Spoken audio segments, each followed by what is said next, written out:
ஒருவன் தேவனுடைய ஆலயத்தை கெடுத்தால் தேவன் அவனை கெடுப்பார். So when we are dealing with people, we should be very very careful.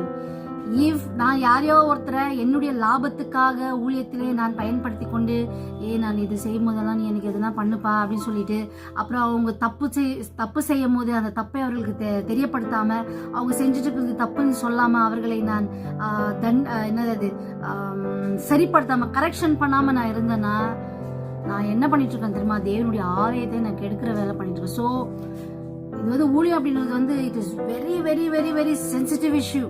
இது பாருங்க, when we are dealing with human beings, we are not dealing with bricks and cement. We are dealing with human beings, their emotions, their actions, how we are directing them towards God. அப்போ தேவனுடைய ஆலயமாகிய அந்த சரீரங்களை நம்ம சரியா direct பண்ணாம கிறிஸ்து இயேசுவின் பக்கம் திருப்பாம நம்ம பக்கம் திருப்பி மனுஷர்களை மேன்மை பாராட்ட வைத்து மனுஷர்களுக்கு சேவை செய்ய வைத்து கொண்டு அப்புறம் அவங்க கிட்ட இருந்து நாம உறிஞ்சி குடிச்சுக்கிட்டு ஏதாச்சும் அவங்க கிட்ட இருந்து வாங்கி நான் சாப்பிட்டு என் வயிறை ரொப்பிக்கிட்டு அவங்கள நான் ஏமாத்திட்டு இருந்தேன்னா வாட் ஆம் ஐ டூயிங்? ஐ ஆம் ஆக்சுவலி என்ன பண்ணிட்டு இருக்கேன்? ஐ ஆம் டிஸ்ட்ராயிங் த சர்ச். அப்ப ஒருவன் தேவனுடைய ஆலயத்தை கெடுத்தால் அவனை தேவன் கெடுப்பார். If I destroy a person, God will destroy me, because the jealousy of God for a soul is like that.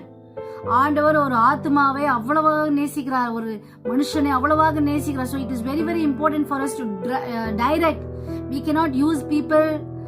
ஜனங்களை சும்மா யாரோ ஒருத்தர் காசு தராங்க அப்படின்னு அவங்களே வச்சுன்னு யூஸ் பண்ணிக்கிறது. இந்த மாதிரி see we get opportunities like that. சிலவங்க பாருங்க, சிலவங்க பேச்சுல நல்ல திறமை உள்ளவர்களா இருப்பாங்க, சிலவங்க ரொம்ப சாதுவா இருப்பாங்க. ஸோ சாதுவா இருக்கவங்களை கூப்பிட்டு நல்லா வேலை வாங்கிக்கிறது.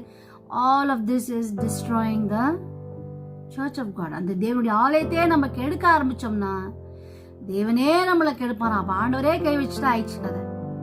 ஓகேவா? அதுதான் சொல்றேன். ஒருவன் நீங்களே அந்த ஆலயம். ஆலயம் அப்படின்றது என்ன?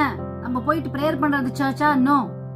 whatever we do, whatever harm we are doing, ஒரு மனுஷனை கிறிஸ்துக்குள்ளாக ஒரு மனுஷனை கூப்பிட்ட பிறகு அவனை ஹர்ட் பண்றதோ, அவனை கஷ்டப்படுத்துறதோ, அவன் கிட்ட இருந்து பிடுங்கி சாப்பிடுற மாதிரி நான் பண்றதோ, அவனை ஏதோ அந்த ஒரு பொண்ணு இருப்பா, அந்த பொண்ணு கிட்ட இருந்து நீ எல்லாமே எனக்கு வாங்கி கொடு அப்படின்ட்டு சாரிங்களை நான் வாங்கி வச்சுக்கிறது, நீ உங்க மம்மிக்கு எதுவுமே செய்யாத, எனக்கு மட்டும் பண்ணு, நீ எனக்கு இந்த கம்பல் வாங்கி கொடு, இதெல்லாம் பண்ணும்போது what am I actually doing? I am destroying the church. I am not destroying the church built of cement and brick la panna sabai na panla. I am destroying the body of Christ. If I am touching the body of Christ, God will touch me. This is very very sensitive issue.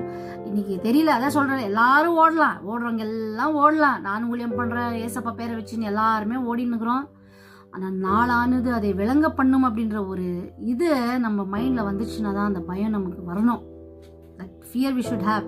நீ ஊழியம் செய்யறது இல்லையோ, யார் உன் கூட வந்தாலும் carefully deal with them. Carefully we should show Christ. Other than Jesus you are not there to show anything. நாம கொடுக்கலாமே ஒழிய அவர்கிட்ட இருந்து நம்ம என்ன பண்ணக்கூடாது, அவர்களை வைத்து நம்ம பிழைக்கக்கூடாது. நம்மை வைத்து அவர்கள் பிழைக்கிறார்கள் என்று தெரிஞ்சா கூட வேணுமா அப்படியே வாழ்ந்துடலாமே ஒழிய அவர்களால் நாம் பிழைப்பது it is a very horrible thing. ஒருவன் தன்னைத்தான்